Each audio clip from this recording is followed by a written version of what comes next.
Leos, welcome to your love reading for August 2020. Keep in mind this is a general reading. If it resonates, consider a personal reading. Just send me an email and we can go ahead and set that up. Otherwise, let's get to your reading. Holy Spirit, angels, divine guides, universe, can you please provide your truth, your wisdom, your clarity, and your insight for Leos for August 2020? What do you see? What do they need to know in regards to love? What love energies do you see for Leos to help them reach your higher ground, become closer to universe and closer to divine through your messages for their greater good? Any messages you have would be greatly appreciated, and we thank you. Leos, love, August 2020. What are the energies they passed out of prior to? We have the Three of Swords in the reverse. Okay, I will be leaving a Vimeo link below for what your love interest is thinking or feeling, whether it's a crush, a current, an ex, or soon to be ex. So make sure you click on that after the video.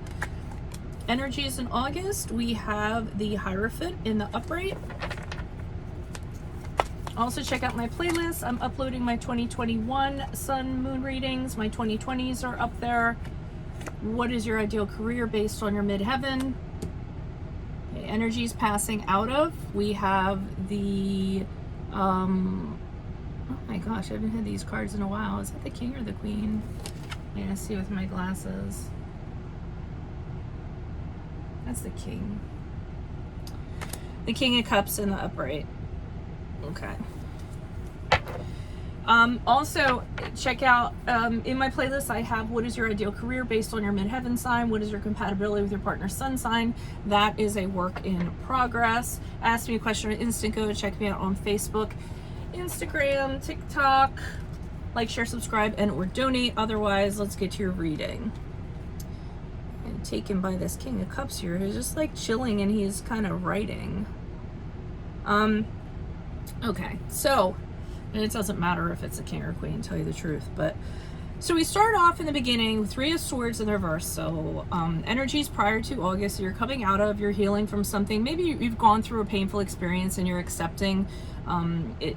You know, it is what it is. You have to move, you had to move on. You couldn't kind of stay in this space where you were kind of tormenting yourself or what have you. So it is accepting, healing, moving on. I heard something really interesting the other day. It was one of the books that I was actually reading, an Audible book or whatever, and it talked about that you never really kind of heal. I mean, people kind of go for that. They think they're going to heal and you become whole, but it's kind of like it's a part of you. And it talked about how a tree, when it, you know, gets a scar in it, it just kind of ends up, you know, growing, and the scar kind of like slowly goes away, but it's a part of the tree. So it really is about, you know, accepting that it's a part of you and the experience was a part of the process, so to speak. So acceptance to me is more important than healing, but that's just kind of my personal take on that. So, and that's what I'm getting. You've accepted it. It's painful. It's a part of you. It's part of the process, and you're moving on. So we have the Hierophant here in the upright, and I think this is really interesting that this is here, and this is the card of Taurus, if that resonates, because it's kind of coming off the acceptance part. I feel like, because the Hierophant is a hugely, he's a very wise person. People would come to him for counsel because he was so wise, he was so educated. And that's what I feel like in August. You're more educated about your situation that you went through here. You've learned a lot, and you're feeling very knowledgeable now about relationships, how they work, what you want, even like within your own relationship. If you're in a relationship, maybe you went through a really tough time and now you're working on better communication skills with your partner, or what their needs are, or the languages of love, or what have you. So I feel like you're actually getting wiser and more educated in the ways of love. I mean, it could even be sexual if you wanted to look at it that way, although this isn't a real sexual card. But I think you're realizing the things that you need to know, and in order to have a committed long-term relationship, and what kind of goes into that. And then as we move out of this energy, we have the King of Cups in the upright. Now the King of Cups is to me, it's the guy you want to date, or the person, I'm sorry, I don't want to be gender specific, the person you want to date out of all 78 cards, okay?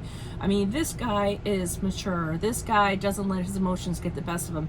This guy I keep on saying guy, this person is a great listener. You know, he's very fair. He's not really good when it comes to money, but whatever. Emotionally, he's just a very sound person. So this is either you becoming this after the education and the wisdom that you've received from the pain you went through, or since you worked on becoming the best version of yourself and becoming educated, you might very well have this King of Cups come into your life. So let's see what clarifiers have to say. Why is this Three of Swords here in reverse for Leos? Who is this person? What is this energy? Additional messages. Three of Swords for Leos. Who is this person? What is this energy? Why is the Three of Swords here? Energies prior to August. Yeah. Broken marriage, broken relationship, environment was unstable, the environment was shaky, you know, someone was being neglected, or somebody was feeling neglected, or somebody was neglecting the other person. We have the King of Wands here in reverse. Not a very nice person to have a relationship with.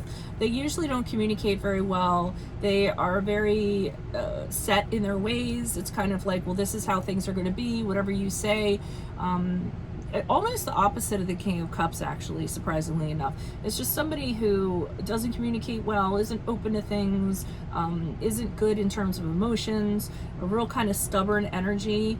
And I feel like with this Nine of Cups here, you just kind of are like, okay, you know what? I can't do this anymore. I have to choose happiness for myself.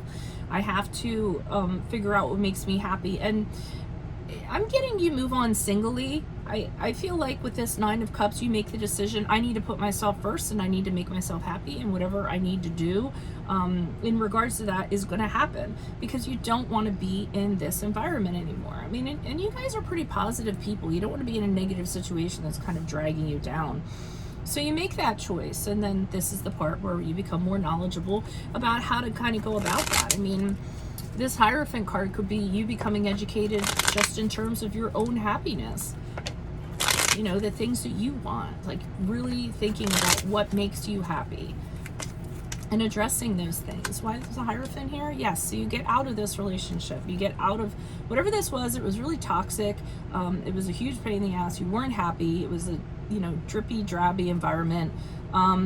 And the thing is, you probably, with the Devil card in reverse, which is the card of Capricorn, by the way, I always get that someone stayed in a situation longer than they needed to. They hung out longer than they needed to, for whatever reason. And then once you kind of decide to step over the threshold, you can't believe, you're amazed at how easy it was to get out of it. The fact that you were telling yourself that it was so hard to get out of it is what stopped you and had you procrastinating. And then you get out of it and you're like, geez, why didn't I do this sooner, right?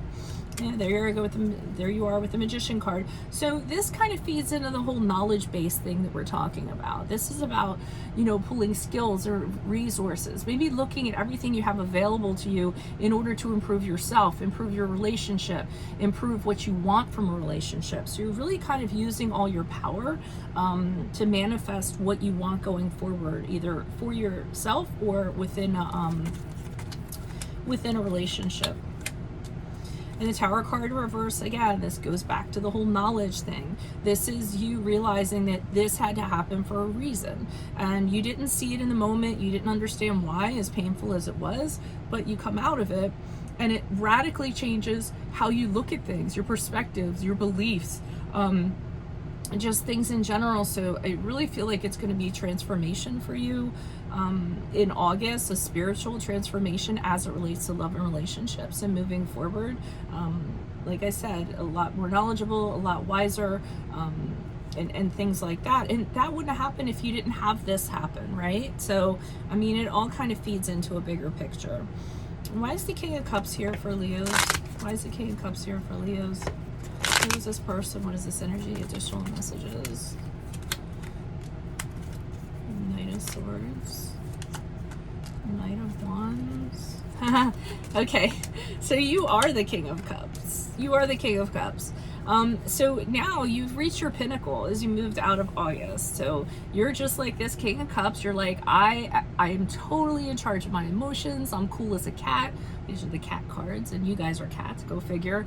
And you're just, it's interesting because I almost feel like, and I was really kind of taken by this cat, and he's penning a letter out, it looks like. looks like he's kind of like writing a letter, and I mean, I don't know if he's writing poetry. I almost feel like it's poetry, or he's doing something. And you know how when somebody's sitting at their desk and you need to talk to them, and this person's at their desk and they're like, yeah, come on in. And you know, they're in the middle of doing something. I feel like you're really focused on that. And I feel like there's suitors that are coming in.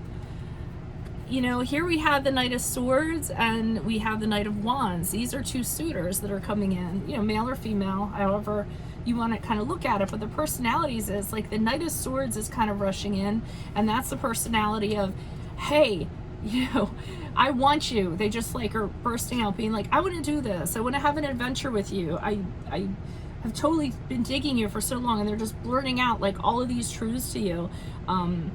Because the Knight of Swords is a very truthful person, and it just kind of blindsides you and it takes you aback, like, oh, okay.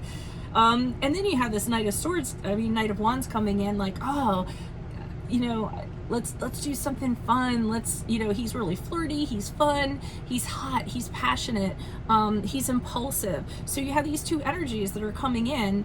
And I feel like you're just sitting at your desk like, yeah, okay, what else do you have for me? Yeah, you want to flirt? Okay. And you know, you're just wildly attractive. And here we have these two knights kind of battling over being with you, or trying to get your attention, or saying whatever they can, or offering whatever they can. And it's a real youthful energy, but because of your wisdom and your maturity, you're just like, yeah, what else do you have for me? You know, put your name down. I'll write your name down on this list, and you know, your number, you know, 158. And I don't know, I just get this real coolness about you. Like, you're not going to jump all over this just because it came in. You know, you hold back a little bit more, you think a little bit more, again, because you're educated, you're wiser than you were back here. You turn them down pretty much. Here's the card of loss, and I feel like whoever's coming in, I mean, this is like rejection for them. So they're coming in, they're talking the talk, and you're just like, yeah, I don't think so. I have this to do and I have that to do, but I'll take it into consideration. That's what I feel like it is. And I feel like this is the rejection or the loss that these two suitors or these people or whoever are coming in.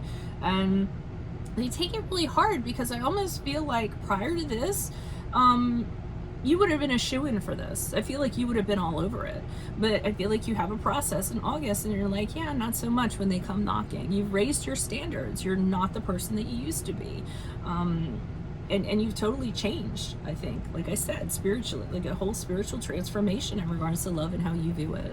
So that's what I have for you all. If it resonated, consider a personal reading. Send me an email. Make sure you click on the link below. It will take you to what your love interest is thinking, whether it's a crush, a current, an ex, or soon to be ex. Check out my playlist. I'm trying so hard to keep up on my 2021 sun moon readings I'm uploading, but 2020 sun moon predictions are in there, so you can look at those and see if they rang true for you for this year.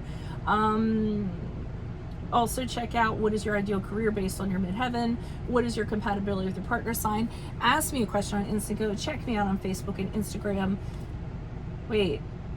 Instagram and TikTok. I'm sorry, I'm so sleepy. Like, share, subscribe, and or donate. Otherwise, I will see you in the Vimeo reading. See you later. Bye.